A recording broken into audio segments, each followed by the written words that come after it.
When last you saw us, we were talking about the release of this 12-inch right here on Sunnyview, called Jam On It. Instrumental's dope too. Oh! Shameless plug. Jam on Revenge is doing well. Doing what we knew we were blessed, so it's doing well. We're on tour. The record company, Sunnyview, tells Joe Webb, you know, because we were promised Computer Age, which is the first song, remember, that I'm shopping, was going to be the next single. This is what we were promised. Next single, then we do an album. Fine. They tell him, no, we want a rap record.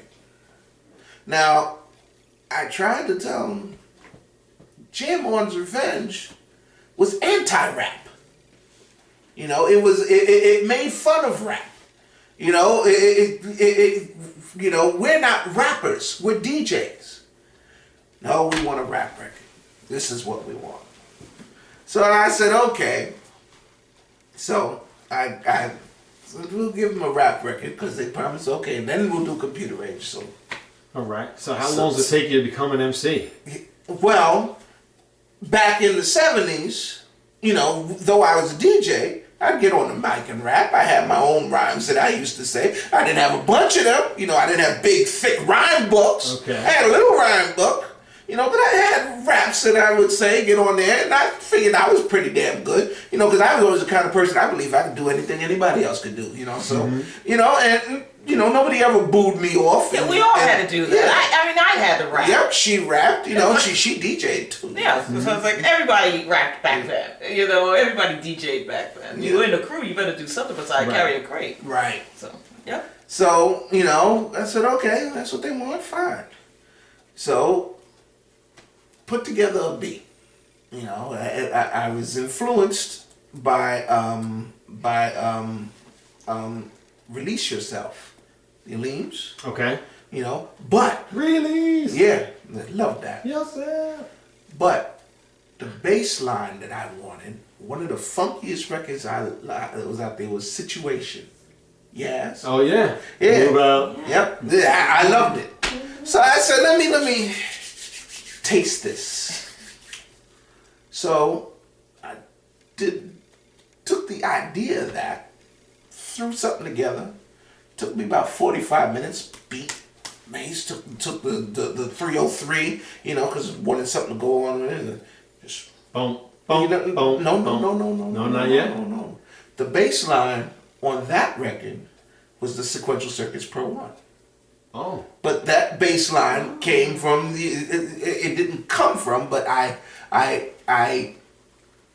bit, because that's the proper word. Right. I bit Situation for that bass line. Okay. Now they can't tell.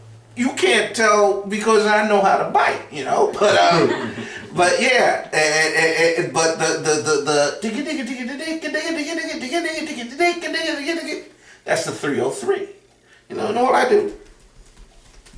Put that together, and I said, damn, this is funky as hell.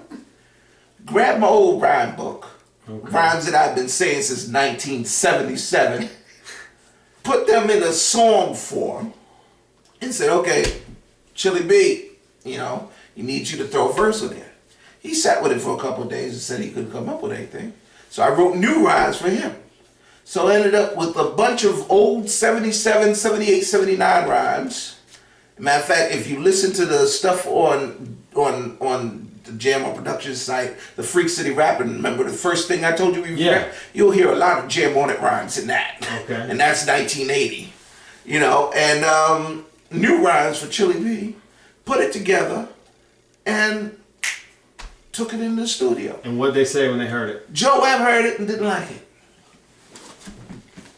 I'm sitting there and we go back and said, what do you think? He said, I don't like it. I said, yo man, you crazy, that's dope. He said, I don't like it. And it was exactly as it is now with the Wiki and Murgatroyd. Everything, all of that. The only thing is Joe Webb made us put some Bob popping on the bass guitar on the intro when the beat drops in. a jam on there. Like he had Right. Bob doing all this popping on it. And we had in certain parts on the doom, doom, doom, doom, Yeah. doom, doom, had chords on top of it. Okay. Jonathan Farron took out both of those. He took out the chords on that was only on those two parts, and took out the slapping that Chili B did. Everything else was the same. Matter of fact, it took me years to even realize they were gone. You know, and he took out part of Chili B's verse, which we put back in on the Destination Earth album. We found the lost piece of that, and actually from the recording that was snipped out. We found the snip and put that sucker right back in. You know, Jonathan Farron snip what he edited out is back in on that. But De-snipped. yes. So that while we're out there on tour, Jam On It comes out instantaneously. It's huge. And not just on R&B radio. No, it was top huge 40. Everywhere. Shocking. Shocking. And I'm here because I was an 11-year-old kid losing his mind. I guess I was 13, but still, to be in those formative years of just learning about music, that record took me to a whole nother world. And I was a 45 collector, so I jumped on it the second it came out. In fact, when I got this, it wasn't yet on the charts. It was a bubbling under 45. They had the Hot 100 listed, and then they had other records, because Music Trends in Levittown, Bob was real up on it. And he always kept on it. And I got this record, and people today go, where'd you find that? Where'd you get it? I knew it existed because I remember complaining about it because they took Chili B's verse out of the vocal. But I think that's the first one I've ever actually seen. Really? Yeah, I've heard it, but I've never seen it before. Well, here you go. This is your copy then. No. That's all good. I don't need them both. That's yours now. You see who's taking You it. see, right. dog trains got fast hands. Fast hands. Yo, thank you, man. No, it's my pleasure. That's huge. That's my plan. That's my homemade sleeve that I made. Sleeve, people. Nice. Yeah. Homemade sleeve, people. The man has talent. It's just love and affection. That's all it is. Gotta have it. All yours. All right, now talk to me too a little bit about Chili B. I mean, I hate to close on a negative note, but we really need to discuss this. What happened? We lost him last year. Yep. Lost him in February Yeah. last year. Chili had been fighting with different medical issues off and on for a while. Okay. Diabetes. You know, he was insulin dependent.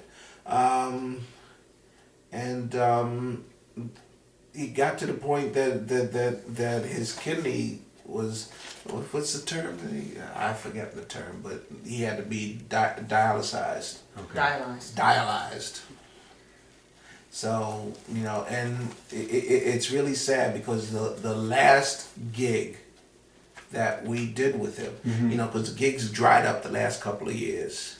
The last gig that we did with Chili was June 22nd, 2009, Madison Square Garden. First time ever playing the Garden. Yeah. And you were part of And what that band? was also his first day of dialysis. Yeah. First day, and it was like one tradition from one to the other. You But know? Chili was a crucial member of the group. Please talk about his place. Well, playing the Chili bass and- was my partner. You know, we did all the music together. It was me and him. You know, a lot of the tracks I did alone. This is true because Chili, unlike me, he was a musician. Okay. See, I'm a keyboard player to the point that I can piece stuff out the keyboard. I can hear my experimental ideas producer. and get it there. I'm capable of doing that. And with technology now, there's nothing that I can't do. But Chili B was a musician. I wasn't.